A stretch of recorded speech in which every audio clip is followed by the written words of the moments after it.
자, 오늘은 2차 세계대전에 대해서 배워보도록 하겠습니다.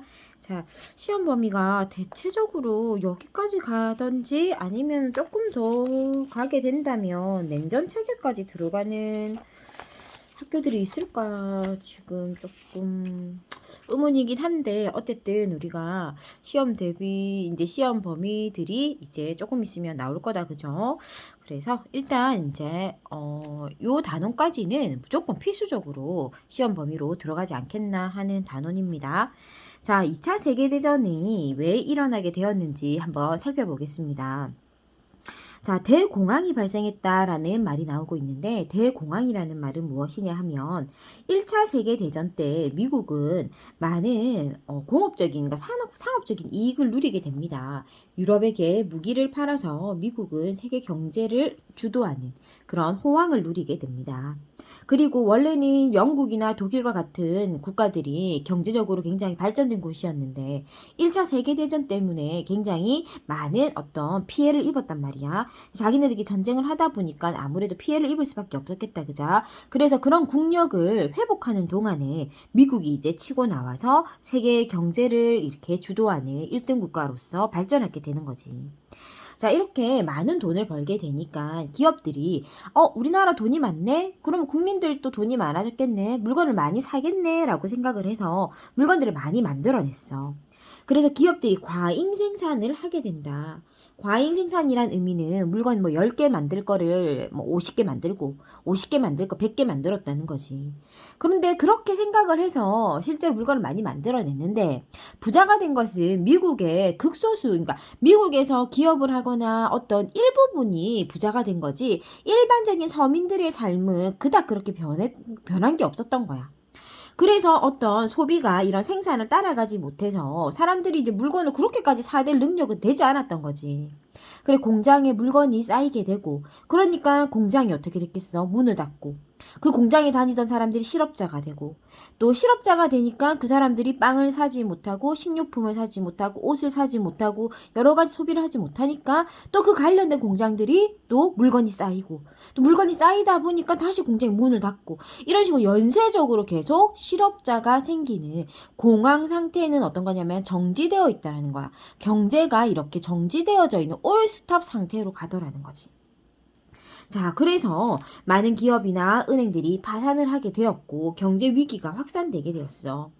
자, 그래서 미국의 대통령은 이 경제적 어려움을 어떻게 극복해야 되겠다라고 생각을 했냐 하면 뉴딜 정책이라고 해서, 자, 아까 시작은 지금 공장이 문을 닫아서잖아. 그지? 그래서 자, 실업자들에게 월급을 주자. 그러면 실업자들을 고용해서 월급을 주면 그 사람들이 그 돈으로 소비 활동을 할 것이고, 소비 활동이 일어나면 공장은 다시 문을 열 수 있다라고 생각을 한 거야. 그래서 국가가 국가 사업을 실시합니다. 국가 사업이라는 거는 말이 어렵게 느껴져서 그렇지 어떤 내용이냐면, 예를 들어서 저 기장에 있는 산을 파. 얘들아, 산 깎아. 그럼 산 깎으려면 뭐가 필요해? 그지? 사람이나 노동력이 필요하잖아. 그지? 사람들을 막 대거 고용하는 거야. 그래서 여기 있는 A 산을 B고 옮겨라. 그러면 B 쪽으로 이제 옮기려면 거기도 또 이제 사람 필요할 거잖아. 사람들을 고용해서 국가가 국가의 세금으로 월급을 주는 거야. 일을 시키고 정당하게 일을 시켜가지고, 또는 뭐 강을 넓히는 사업을 한다든지 댐을 건설하는 사업을 한다든지 지금 당장은 필요 없지만 앞으로 쓰임이 있을 그런 국가적인 사업들을 땡겨가지고 미리 하는 거야. 그러면 국가에서 월급을 받은 사람들이 그 월급을 가지고 물건을 사겠지. 그치? 빵도 사고 못 샀던 애들 학원도 보내고 또는 옷도 사주고 이런 식으로 생산이 일어날 거야. 그러면 소비가 일어날 거지. 그러면 이 소비를 통해서 물건을 팔지 못하다가 또 팔게 되니까 소비 시장이 활발해지면서 공장도 다시 문을 열게 되고, 그 공장이 문을 열면 자연스럽게 다시 아빠들은 일자리를 찾게 되고, 아빠들이 일자리를 찾아서 다시 월급을 받아오니까 그 월급으로 또다시 물건을 사게 되고, 이런 식으로 경제가 다시 돌아가기 시작하더라. 자, 이렇게 뉴딜 정책은 국가가 대규모의 공공사업을 실시해서 실업자를 구제하는 정책이었어. 그래서 많이 경제적인 활기를 다시 띠게 하더라. 자, 유럽은 어떻게 됐냐면 영국과 프랑스는 블록 경제라는 것을 실시하는데 우리 지금 유럽은 유럽연합 EU라는 이야기를 하잖아. 그러니까 이때부터 시작된 거야.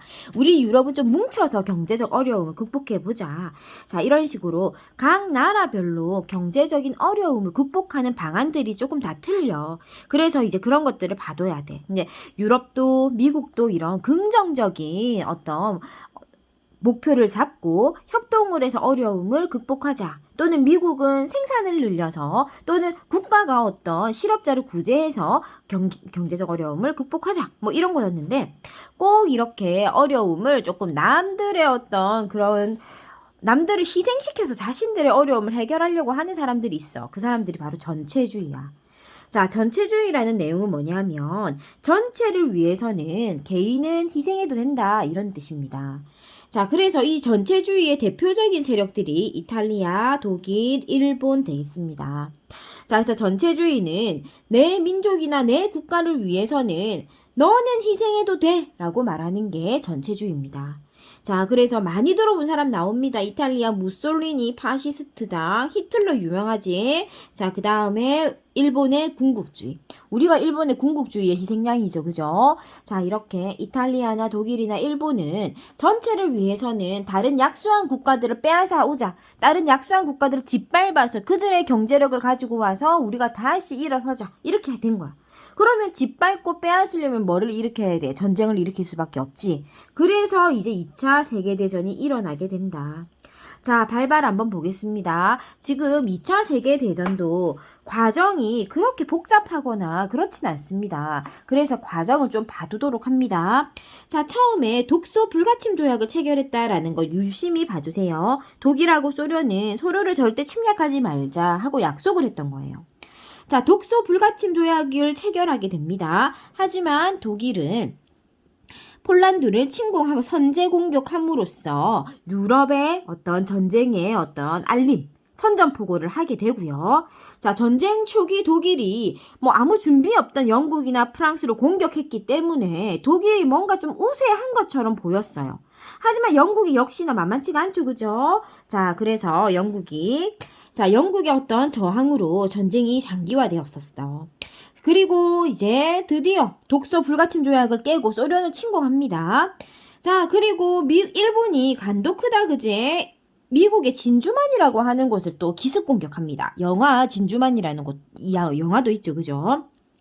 자, 이렇게 독일이 유럽을 무차별적으로 폭격을 하고 또 정신 차린 유럽들이 다시 반격에 나서고 그리고 독일이 소련을 침공하면서 소련이 이것 봐라 우리하고 조약을 깼네 하고 소련도 다시 참전해서 공격하게 되고 그리고 일본이 제일 잘 나가는 국가인 미국을 갖다 공격함으로써 또 미국이 어떻게 자 전후 문제를 위해서 미국이 또 참전하게 되고 그죠? 이렇게 연합군 쪽으로 강력한 국가들, 영국, 프랑스, 소련, 미국 이런 나라들이 등장하게 됨으로써 결국은 이탈리아는 항복하게 되고 마지막 노르망디 상륙작전에서 독일이 항복함으로써 이제 유럽의 2차 세계대전은 마무리되게 됩니다. 그리고 이제 일본은 이제 45년 8월에 미국이 나가사키하고 히로시마에 원자폭탄을 투하함으로 해서 우리도 마침내 해방을 맞이하게 됩니다. 자, 지금 2차 세계대전의 어떤 순서가 어떻게 됩니까? 처음에 독소 불가침 조약을 맺어서 독일이 공격을 하지 않을 것처럼 했지만 독일이 폴란드를 먼저 침공함으로 해서 유럽에서 전쟁이 시작되었고 영국의 저항으로 장기화되다가 소련도 침공함으로써 소련도 참여하게 되고 일본이 진주만을 습격함으로써 미국이 참전하게 되고 자, 이렇게 이탈리아가 항복하고 노르만디 상륙작전에서 독일이 항복을 하고 그 다음에 미국이 원자폭탄을 맞으면서 항복함으로써 일본이 항복함으로써 이제 전쟁은 종결하게 된다. 자, 이렇게 우리가 한번 2차 세계대전을 살펴봤어요. 자, 우리는 2차 세계대전으로 이제 나름의 우리의 자주적인 독립은 아니었지만 어쨌든 일본이 철수함으로 해서 우리도 독립을 맞이하게 되는데 그때 그때 우리가 조선이 독립을 한다라고 약속을 했던 회담들이 있습니다. 지금은 현재 우리가 이름 정도만 기억하면 되고요. 이제 우리가 지금 교과과정 개편돼서 어떤 식으로 뒤로 나올지는 모르겠지만 아마 뒷단원에 나올 수도 있어요. 자, 카이로 회담, 얄타 회담, 포츠담 회담처럼 여러 가지 회담을 갖다가 가지게 되는데 이 회담을 통해서 여러 식민지들이 우리를 비롯한 여러 식민지들이 해방을 맞이하게 됩니다. 그래서 이제 2차 세계대전이 끝으로 식민지라는 개념은 이제 많이 이제 없어지게 되는 거지. 식민지라는 개념은 사라지고 누구나 다 자주적인 독립을 가지고 있는 약소한 국가라도 자주적 독립을 가지고 있는 그런 모습으로 이제 가게 됩니다. 자, 이제 그렇게 가다 보니까 약소한 국가들이 우리가 이제 좀 짐작해 볼 수가 있어. 약소한 국가들이 이제 자신들만의 어떤 정치적인 어떤 홀로서기를 해야 되잖아.